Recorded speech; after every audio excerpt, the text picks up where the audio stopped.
Well, the popular television series about the femme fatale of detectives, Miss Phryne Fisher, Essie Davis, has now ventured into feature film territory with Miss Fisher and The Crypt of Tears.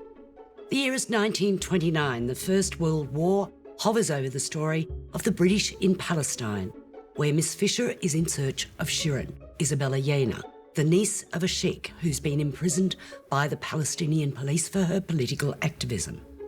Their escape is a high-voltage affair which seems to result in the death of Phryne.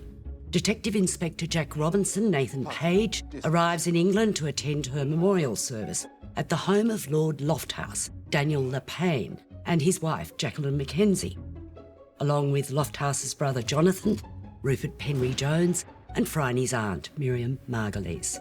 But apparently reports of Phryne's death have been greatly exaggerated as she flies in to interrupt the ceremony.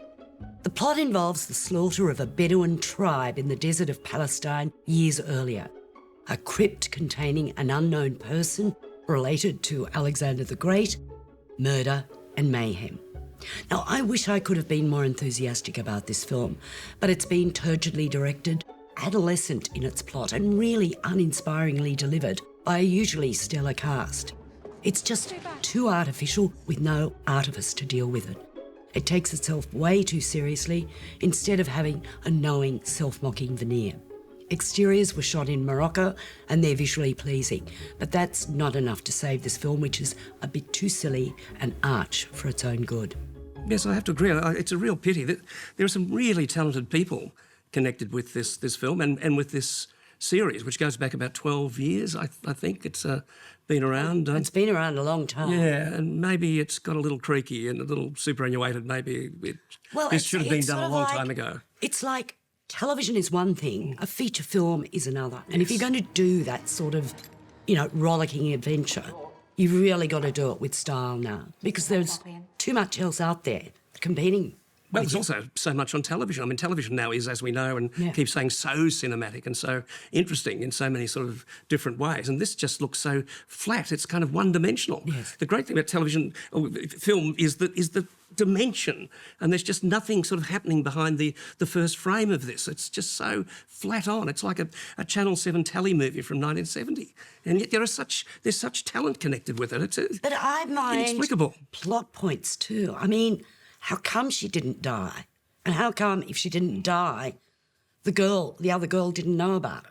Do you know what I mean? Well, yes, it was also just a bit hard to follow the whole British quasi-aristocracy aspect of it. It was impossible to follow. I mean, the interesting thing about the series initially was that, based on the books, that each episode had a kind of a socially relevant, as it were, sort of aspect to it.